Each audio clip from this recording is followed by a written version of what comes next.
નમસ્કાર. આજના આ ખાસ વિશ્લેષણમાં આપ સૌનું સ્વાગત છે. આજે આપણે વાત કરવાના છીએ 15મી સદીના એક અદ્ભુત ચમત્કારિક દેવતા અને મહાન સમાજ સુધારકની. બાબા રામદેવજીની આ દિવ્ય ગાથા કોઈ સામાન્ય ઇતિહાસ નથી, પણ માનવતા, સમાનતા અને અતૂટ શ્રદ્ધાની એક એવી રોમાંચક સફર છે જે તમને અંદરથી પ્રેરણાથી ભરી દેશે. તો ચાલો સીધી જ શરૂઆત કરીએ. શું નિસંતાન હોવું એ પાપ છે? જરા વિચારો, આ શબ્દોમાં કેટલી પીડા છુપાયેલી છે. પોખરાણના પ્રિય રાજા ઠાકુર અજમલજીનો આ અત્યંત હૃદયદ્રાવક પ્રશ્ન હતો. કલ્પના કરો કે ભયંકર દુષ્કાળ પછી આખરે જ્યારે મુશળધાર વરસાદ પડ્યો અને ધરતી મહેકી ઉઠી, ત્યારે પણ ખેડૂતોએ રાજાનું મુખ જોવાનું ટાળ્યું. કેમ? કારણ કે તે સમયના રૂઢિચુસ્ત સમાજમાં વારસદાર ન હોવાને એક બહુ જ મોટો અપશુકન માનવામાં આવતો હતો. આ એક એવી ઘટના હતી જેણે રાજાને સંપૂર્ણપણે હચમચાવી દીધા. અને આ જ પીડામાંથી શરૂ થઈ રાજાની ભયાવહ વિનંતી અને દૈવી વારસદારની શોધ. આખી ઘટના કોઈ ફિલ્મી હીરોની સફર જેવી જ અદ્ભુત છે. એક યોગીરાજ દ્વારા મજાક ઉડાવાયા પછી હતાશ થયેલા રાજા અજમલજી પહોંચ્યા સીધા દ્વારકા. મંદિરમાં કોઈ જ જવાબ ન મળતા તેમણે હતાશામાં ભગવાનની મૂર્તિ પર સીધો પ્રસાદનો લાડુ ફેંક્યો. ત્યારબાદ હદ તો ત્યારે થઈ જ્યારે તેમણે શાબ્દિક રીતે સમુદ્રમાં છલાંગ લગાવી દીધી. અને ખરેખર ત્યાં તળિયે તેમને સાક્ષાત ભગવાન દ્વારકાધીશના દર્શન થયા. પણ આમાં સૌથી રસપ્રદ વાત શું છે ખબર છે? ઈશ્વરના મસ્તક પર તે જ લાડુથી વાગ્યાનું નિશાન હતું. આ દર્શાવે છે કે ભગવાન પોતાના ભક્તોના પ્રેમ અને ક્રોધ બંનેનો કેટલી સહજતાથી સ્વીકાર કરે છે. ભગવાને રાજાની ભક્તિથી પ્રસન્ન થઈને તેમના પુત્ર રૂપે આવવાનું વચન તો આપી દીધું. પણ આ વચન સાચું સાબિત થયું એની ખાતરી ત્યારે થઈ જ્યારે મહેલના આંગણામાં કેટલાક અદ્ભુત દેવી સંકેતો જોવા મળ્યા. આકાશમાંથી એક તારો તૂટીને મહેલ તરફ આવ્યો, કંકુના પગલાં પડવા લાગ્યા અને જોતામાં પાણી દૂધમાં પરિવર્તિત થઈ ગયું. આ સ્પષ્ટ સાબિતી હતી કે દેવી શક્તિનું આગમન થઈ ચૂક્યું છે. હવે જોઈએ તેમની યાત્રાનો બીજો રોમાંચક પડાવ. ભૈરવ રાક્ષસનો નાશ. એક અજેય શક્તિ સામે 6 વર્ષના બાળકની લડાઈ. આ આંકડો જરા ધ્યાનથી જુઓ. 36 કોસ. આ કોઈ નાનો વિસ્તાર નથી. આ એ ત્રિજ્યા છે જે સંપૂર્ણપણે નરભક્ષી ભૈરવ રાક્ષસના આતંકથી લકવાગ્રસ્ત હતી. આ રાક્ષસ એટલો ભયાનક હતો કે તે ગંધ પારખીને શિકાર કરતો. લિટરલી માતાઓ પોતાના રડતા બાળકોને ચૂપ કરાવવા માટે તેના નામનો ડર બતાવતી હતી. તો હવે સવાલ એ થાય કે યાર 6 વર્ષનું એક નાનકડું બાળક આવા અજેય નરભક્ષીને કેવી રીતે હરાવી શકે? અશક્ય લાગે છે ને? છતાં યુવાન રામદેવે બહુ જ ચતુરાઈથી રમતા રમતા જાણી જોઈને પોતાનો દડો સીધો બાલીનાથજીની ઝૂંપડી પાસે પહોંચાડી દીધો, જ્યાં આ રાક્ષસનો વસવાટ હતો. આ દ્રશ્ય ખરેખર રોમાંચક છે. બાળકને બચાવવા માટે સિદ્ધ પુરુષ બાલીનાથજીએ તેમને એક ધાબળાથી ઢાંકી દીધો. પણ જ્યારે ભૈરવ રાક્ષસને ગંધ આવી અને તેણે ધાબળો ખેંચવાનો પ્રયાસ કર્યો, ત્યારે મહાભારતના દ્રૌપદીના ચીરહરણની જેમ જ આ ધાબળો અનંત સુધી લંબાતો જ ગયો. અંતે કલાકો સુધી ખેંચીને થાકીને લોથપોથ થઈ ગયેલા રાક્ષસને કુમાર રામદેવ બહાર ખેંચી લાવ્યા અને તેનો વધ કરીને એ આખા વિસ્તારને હંમેશ માટે આતંકમુક્ત કરી દીધો. એક રાક્ષસને હરાવવો એ તો માત્ર શરૂઆત હતી. સાચી લડાઈ તો હવે શરૂ થાય છે. સાચી સમાનતાના પ્રણેતા તરીકે અસ્પૃશ્યતાના રાક્ષસ સામેની લડાઈ.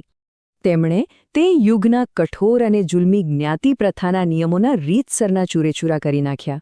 એક દિવસ નગર ભ્રમણ વખતે તેમણે ખેજડીના ઝાડ નીચે એક માત્ર 6 દિવસની ભૂખી અને ત્યજી દેવાયેલી બાળકીને જોઈ.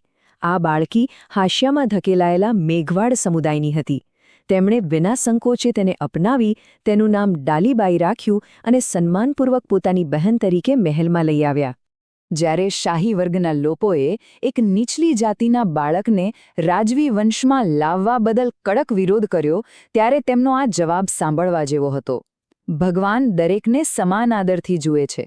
તેની નજરમાં કોઈ ક્ષત્રિય કે શૂદ્ર નથી. 15મી સદીમાં આવા કઠોર સમાજ વચ્ચે આવો વિચાર મૂકવો એ કોઈ નાની વાત નહોતી.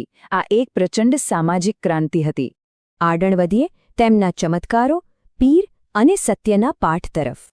આ વાર્તા એકદમ સચોટ દાખલો બેસાડે છે. લાખા વણજારા નામના એક વેપારીએ ટેક્સ બચાવવા માટે ખોટું બોલીને પોતાની સાકરને મીઠું ગણાવ્યું. અને ખબર છે શું થયું? તે જૂઠ વાસ્તવિકતા બની ગયું.